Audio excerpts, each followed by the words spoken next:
Okay, let's take a look at a Cubase mix session where I mixed an acoustic guitar and a vocal that were recorded at the same time using a couple of ribbon microphones. These guys, the Alder Audio H44. Hey, what's up my friend, Chris Lim here from Mixdown Online. Thank you for watching and for being here with me today. Now, we're gonna jump right into the Cubase mix session in just a moment. But first, let's take a look at these microphones, the Alder Audio H44 ribbon mics. So these are the microphones I used to record a Singer Songwriter, and they actually worked very well. I don't know if you ever recorded with a ribbon mic before, but they do have a specific sound and tone. They are pretty neutral as far as the frequency range goes, and they will give you a very nice vintage and warm vibe, which is quite nice.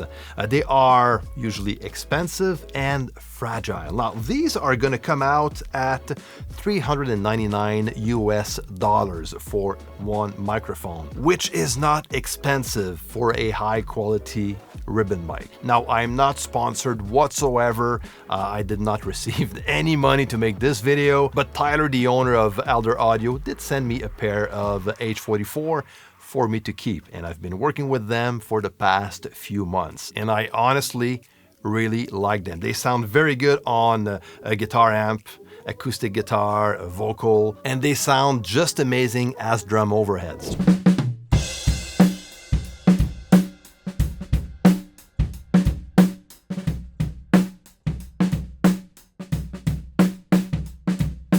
So last week, my good friend Rex Verzosa came at the studio and we recorded one song using a pair of H44. And we recorded the acoustic guitar and vocal at the same time. So I tried different mic position. I took one microphone angled a bit upward towards Rex's mouth to capture the voice, and also one microphone again angled on the opposite side, but just slightly, to mic the acoustic guitar. And that sounded pretty good. And I ended up with very nice separation also between those two mics. There's still some bleed to deal with, but the bleed is not that bad and very workable when mixing. Don't wanna be deaf to the hurting.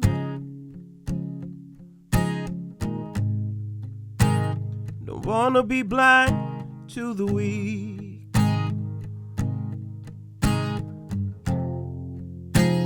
Don't wanna be lost in the spotlight. 'Cause fame isn't something I seek. Now, most of ribbon microphones will work like a dynamic microphone, which means that they don't use phantom power. However, there's some ribbon microphone models that will use phantom power, but for the most part, they don't. And they also have a low-level output.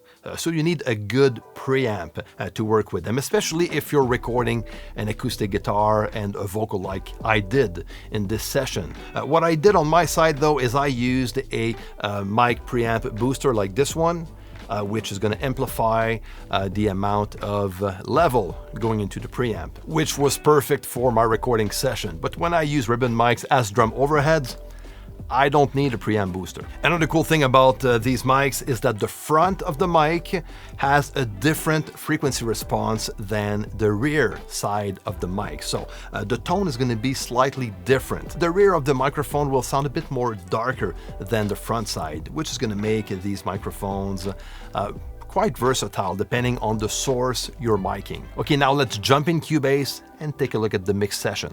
Okay, now in Cubase we have two tracks, one vocal and one acoustic guitar again, recorded at the same time. So let's start by listening to the vocal recording and see how much guitar bleed we get.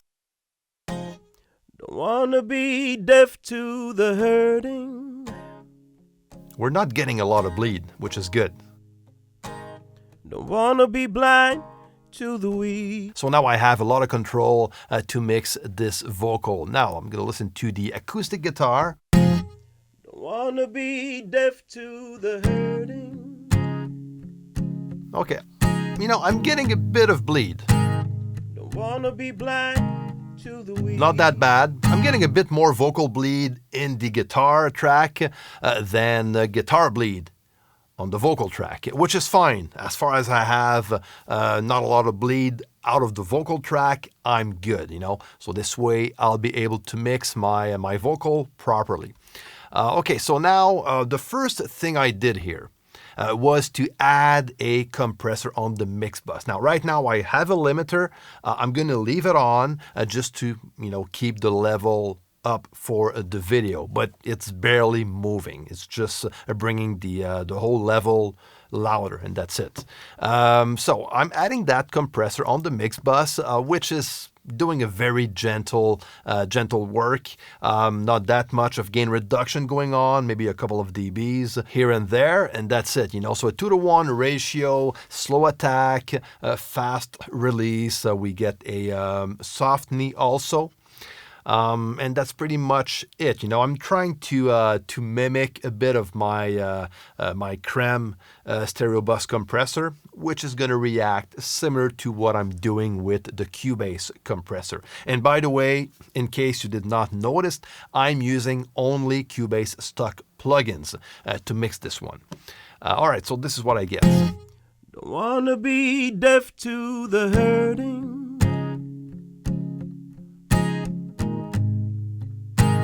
Don't wanna be blind to the weak. Okay, so not a lot of gain reduction, just enough to add a bit of control and gluing those two elements, the vocal and the guitar, together. Then the next step is to add some ambience around the vocal and the guitar. And what I'm going to do is to add one room reverb effect and one longer reverb type effect.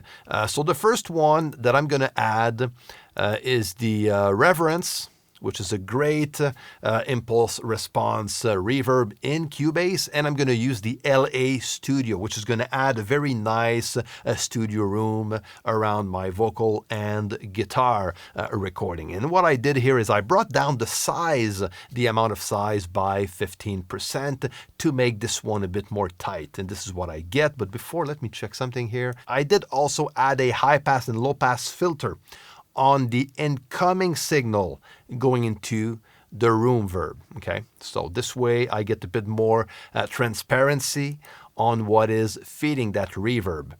And if I look at the reverb itself, I also have an EQ where I brought down those lower and higher frequencies by a few dBs to again add a bit more transparency out of the room verb. Wanna be deaf to the hurting. Now we are in the nice studio room. Wanna be blind, quite nice. To the weak. Sounds a bit more natural opposed to this. Wanna be lost in the spotlight. All right. Okay, next I'm going to add a longer reverb to add a bit more tail to the vocal especially. But again, both of the vocal and guitar are going into these effects, okay? Mainly equally. So if I look at I'm just gonna go down to my sends here, you can see that my vocal and guitar are sending a close amount of a signal to the room verb, and same for the longer verb. And if we look at what I have on the longer reverb, it's a plate, again from the same plugin, the Reverence plugin, which I really like in Cubase. And I also have an EQ, a bit more aggressive, on the reverb itself and also on the incoming signal like I did for the room verb. So the signal coming into the reverb is also filtered out. High pass and low pass filter. And let me show you what I have here. Don't wanna be deaf. You don't hear it very much now, but I'm gonna add a compressor on top of that. Just to emphasize more on detail of the reverb. So it has a fast attack and a fast release. So I get more sustain out of that reverb. Don't wanna be deaf to the hurting.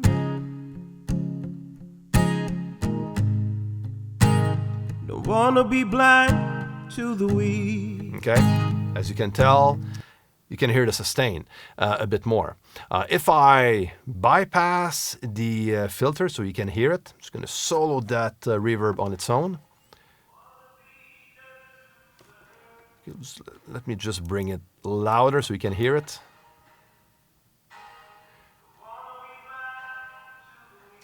Okay, I'm going to bypass the incoming EQ and the EQ on the reverb.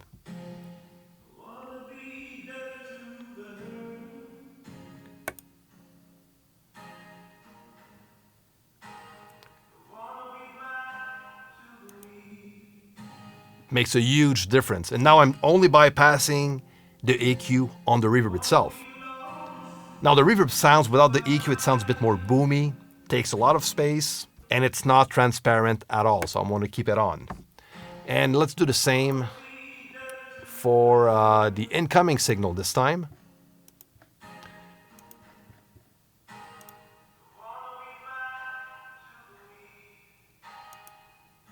And this is if I bypass the filters on the incoming signal.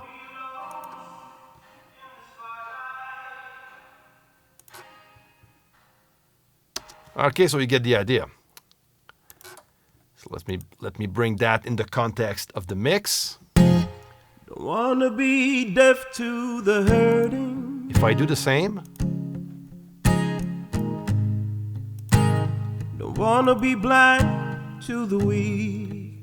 Listen how boomy the reverb sounds now. Don't wanna be lost in the spotlight.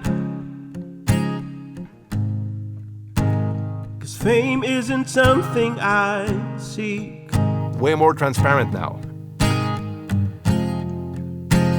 I just want my breath to mean something. So this is why I like to do that kind of stuff, so I can add a bit more reverb, more tail to the sound, and keeping that reverb in the background at the same time, which works very well. Okay, let's jump on what we have on the lead vocal.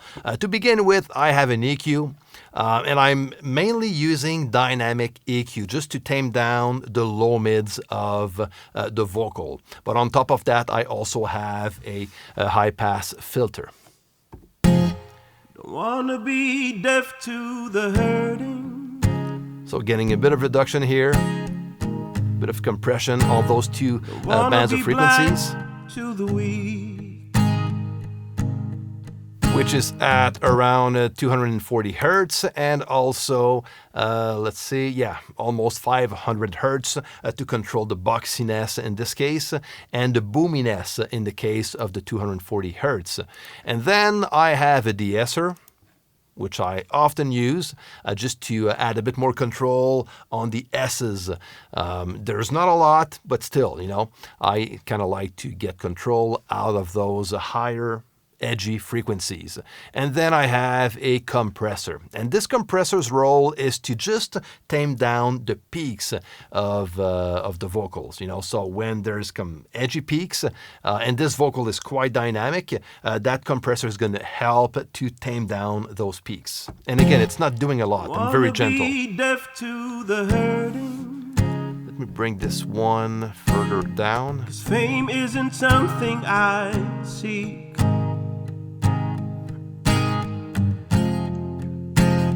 I just want my breath to mean something. Okay, so I'm not getting a lot of gain reduction, maybe a couple of dB, sometimes at the most, maybe 3, 4, depending on the peaks that I'm taming down. So the first compressor, if I go back to the first vintage compressor, it has a fast attack, fast release, so just taming down the peaks. And the tube compressor has a slower attack at around 10 milliseconds, and also a fast release. I can actually bring that up to maybe 100 milliseconds or so.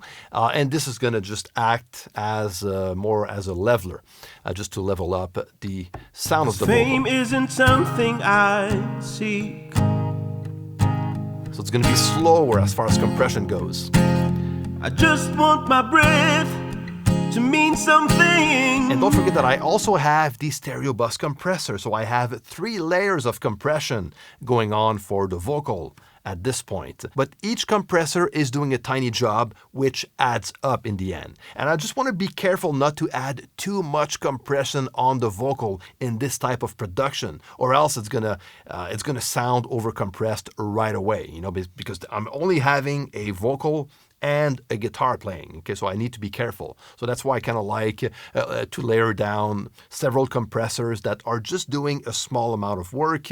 And when you blend that together, it sounds way more controlled. And then I have another EQ, which is again dynamic EQ on several band of frequencies. A bit more control on the low mids. I just want my breath, the mid-range also, to mean something. And just a boost on the higher frequencies, just to add a bit more clarity and brightness to the sound. And this is what I have for my vocal chain for this acoustic recording. Now if we jump on the acoustic guitar, same thing. I'm going to have a high-pass filter, a bit of a dynamic EQ going on to control the low mids. Fame isn't something but it's barely moving. Not a lot going on.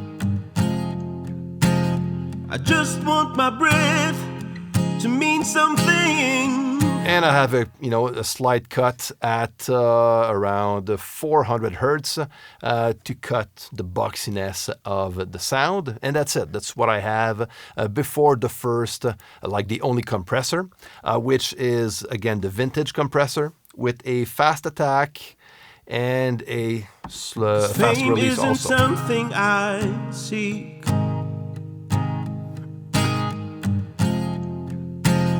I just want my breath. Just taming down the peaks again, but on the acoustic guitar, getting a bit more control. Find meaning is this life. Let's add one more EQ. 'Cause this life is our priceless Dynamic treasure. EQ, you know, barely moving. Just a bit of control here, especially in this region. A treasure more precious than gold. Listen to how this one sounds like if I bypass that dynamic EQ on the acoustic guitar. There's a kind of an aggressive sound every time Rex hits his guitar while playing on the chorus, and that helps to keep under control those edgy frequencies. 'Cause fame isn't something life is our. Let me bring the vocal on. There you go.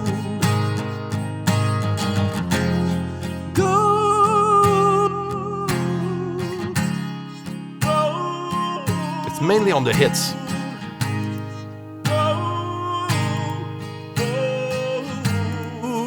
There you go. A treasure more precious than gold.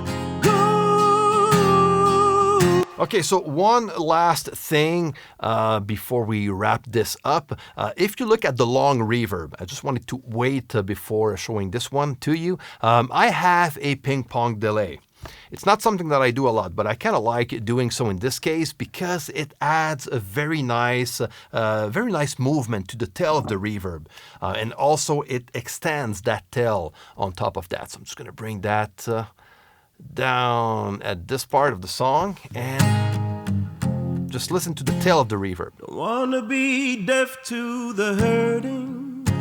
So I'm going to bring it louder so you can hear the effect.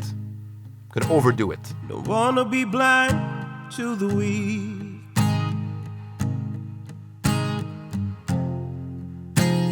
Don't wanna be lost in the spotlight. Okay, I'm gonna bring it back down. 'Cause fame isn't something I seek. So it's very subtle, but it adds to the space I just want my around the breath vocal especially. to mean something. Find meaning as this life unfolds.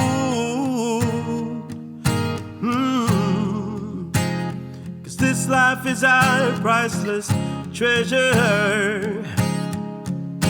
Kind of like that. I keep it subtle, but I do like what it does.